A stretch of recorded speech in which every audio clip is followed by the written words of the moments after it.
Здравствуйте, друзья! С вами юрист Валерий Табаков.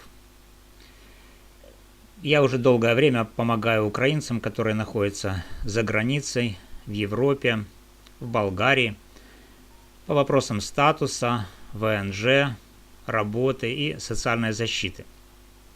Сегодня я разберу очень свежую и важную тему, которая волнует буквально всех украинцев в ЕС. Недавно один известный морской юрист Николай Гольбин сделал обзор этой темы на сегодня. И в его обзоре там не совсем четко выделены такие негативные и позитивные моменты всего того, что происходит сейчас в Евросовете, в Еврокомиссии по поводу статуса временной защиты украинцев. Поэтому я сделаю свой разбор со ссылками на официальные документы, чтобы вы точно понимали, что происходит на самом деле и что делать дальше. Итак, речь идет о продлении режима временной защиты Temporary Protection Directive или директива 2001/55/ЕС для граждан Украины до марта 2028 года. Да, друзья, именно до 2028. Но не все так просто. Есть и хорошие новости, но есть и очень серьезные нюансы, которые могут сильно изменить жизнь многих из вас. Если вы сейчас в Польше, Германии, Чехии, Италии, Испании, Болгарии или любой другой стране ЕС, это видео именно для вас. Поэтому присаживайтесь, берите блокнот, потому что будет информация важная. Поехали. Итак, что же такое временная защита и как мы до этого дошли? Для начала вспомним историю, чтобы все было понятно. Директива о временной защите была принята еще в 2001 году. Именно для массового притока людей из зон военных конфликтов. Она дает коллективную защиту без необходимости каждому подавать индивидуальное прошение об убежище. Это было просто и гуманно. Для Украины ее впервые активировали 4 марта 2022 года, всего через 8 дней после начала полномасштабного вторжения. Тогда защита была дана на 1 год плюс автоматическое продление еще на год. Ну а дальше история такая. Март 2023. Первое продление. Март 2024. Второе продление. Июнь 2024. Продлили до марта 2026. Июнь 2025. Самое свежее на тот момент решение Совета ЕС. Продление до 4 марта 2027 года. На сегодняшний день, март 2026, статус действует именно до 4 марта 2027 года. Более 4 миллионов украинцев в ЕС живут по этому статусу. Он дает право на проживание, работу, медицинскую помощь, образование детям, социальное пособие в зависимости от страны. Однако важно понимать, что это временный механизм. Название говорит само за себя. ЕС всегда подчеркивал, что это не постоянный ВНЖ и не убежище. Что произошло, друзья, 17 марта 2026 года? Рассмотрим документ под названием «Секретная записка Совета ЕС». Это самое интересное и самое свежее на текущий момент. 17 марта 2026 года в Совет ЕС попала внутренняя служебная записка Internal Memo.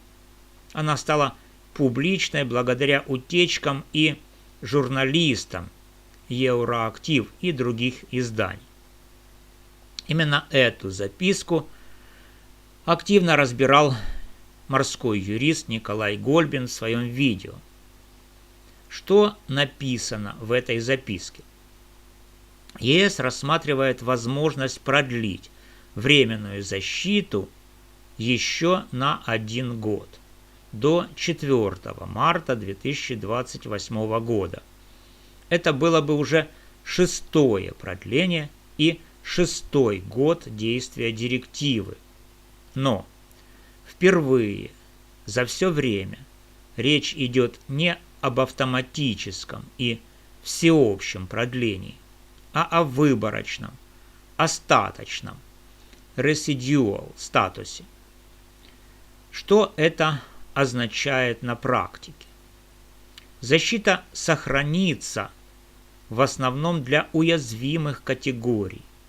Люди с инвалидностью, тяжелыми заболеваниями, пожилые, одинокие родители с маленькими детьми, жертвы насилия и те, кто объективно не может вернуться в Украину по соображениям безопасности.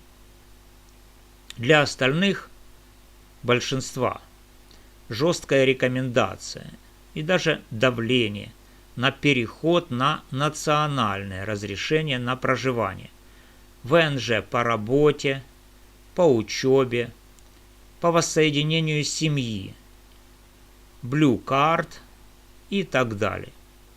Многие страны ЕС уже сейчас жалуются, что переход идет очень медленно. Люди привыкли к простому статусу и не торопятся собирать документы на обычный ВНЖ. Еврокомиссар по внутренним делам Ильва Йоханссон еще раньше говорила, что 5 лет достаточно, а дальше только ограниченное продление и только для тех, кому действительно нужна защита. В сентябре 2025 года Совет ЕС уже принял отдельные рекомендации о скоординированном завершении режима временной защиты. Там четко сказано: после марта 2027 года общеевропейская директива, скорее всего, больше продлеваться не будет. Каждая страна будет решать сама. Поэтому записка от 17 марта – это компромисс. Дать еще год подушки безопасности, но уже в сильно урезанном виде. Хорошая новость по Гольбину и по фактам: массовой депортации в марте 2027 не будет. Есть реальный шанс на продление до 2028. Плохая новость: условия ужесточат. Статус перестанет быть для всех. Годы, проведенные под временной защитой, скорее всего, не будут автоматически засчитываться в стаж для долгосрочного ВНЖ ЕС Long Term Resident. Переход на другие статусы станет обязательным или сильно рекомендованным. Что это значит для обычных людей? Давайте пройдемся по странам вкратце. Если нужно, я могу сделать отдельное видео по каждой из стран, если нужно. Итак, Польша. Самый большой прием. Уже сейчас активно переводят на национальное ВНЖ по работе. Германия. Параграф 24. Автоматически продлевается, но после 2027 будут требовать интеграции. Язык, работа. Чехия, Словакия, Нидерланды жестче всех относятся к переходу. Испания, Италия, Франция. Условия более мягкие, но тоже готовят свои правила. То же касается и Болгарии. Каковы риски, если ничего не делать? После 2027-2028 статус может просто исчезнуть в вашей стране. Без нового разрешения нелегальное пребывание, штрафы, запрет на въезд в Шенген, потеря права на работу, пособие, медицину. Какой можно предложить практический план действий и что делать прямо сейчас? Самое главное, друзья, это не ждать последнего дня. Проверьте свой текущий статус в местном миграционном органе. Начните собирать пакет на национальный ВНЖ уже сейчас. Трудовой договор или предложение работы, подтверждение дохода, диплом, квалификация, нострификация при необходимости, доказательство интеграции, язык, волонтерство, дети в школе. Если работаете, попросите работодателя помочь с оформлением.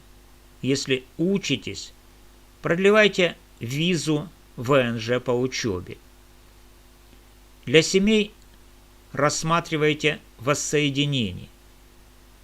Для уязвимых категорий готовьте медицинские справки заранее. Я, друзья, уже помогаю своим клиентам с такими пакетами. Если нужно, пишите в комментариях или в личку, подскажу, где взять шаблоны документов. И подведем итог. Временную защиту, скорее всего, продлят до марта 2028 года, но уже не для всех и не в прежнем комфортном виде. Это переходный период. ЕС дает нам время подготовиться. Главное не паниковать, а действовать. Чем раньше начнете собирать документы на обычный ВНЖ, тем спокойнее будет в 2027-2028 годах. Если видео было полезным, ставьте лайк, подписывайтесь, включайте колокольчик. В следующих роликах разберем конкретные страны и реальные кейсы. Пишите в комментариях, в какой стране вы сейчас и какой у вас статус. Я постараюсь ответить всем. Берегите себя и своих близких. До новых встреч. С вами был юрист Валерий Табаков. Пока.